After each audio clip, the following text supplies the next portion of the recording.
Hi friends, Akshay Kumar, Arshad వార్షి హీరోలుగా నటించిన జాలీ LLB 3 cinema ఈ మధ్య రిలీజ్ అయింది. ఈ హిందీ సినిమా ఎలా ఉందో ఇప్పుడు చూద్దాం. ఓ రియల్ ఎస్టేట్ వ్యాపారి ఓ పల్లెటూరిని అక్రమంగా దోచుకొని బోస్టన్ లాంటి నగరాన్ని నిర్మించాలనుకుంటాడు. దానికోసం ఓ చిన్న ఊరిని కబ్జా చేస్తాడు. బలవంతంగా భూములన్నీ లాక్కుంటాడు.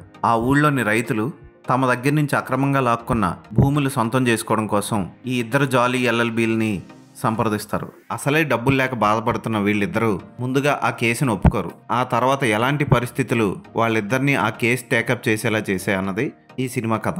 జాలీ ఎల్ఎల్బికి స్పెషల్ ఏంటంటే జడ్జి క్యారెక్టర్ సౌరభ్ శుక్లా ఆ పాత్రని ఈ సినిమాలో కూడా అద్భుతంగా కంటిన్యూ చేశారు. ఎవరిని ఎక్కడ ఎలా కమాండ్ చేయాలి, ఎవరిని ఎక్కడ ఎలా నిలపాలి అన్నది బాగా చూపించారు. అలాగే చిన్న రొమాంటిక్ యాంగిల్ కూడా ఇచ్చారు జడ్జికి ఈ సినిమాలో. ఇక అర్షద్ వార్షి సూపర్గా చేశాడని చెప్పచ్చు. ఆ పాత్ర క్లైమాక్స్లో 3 ఫోటోల్ని చూపించి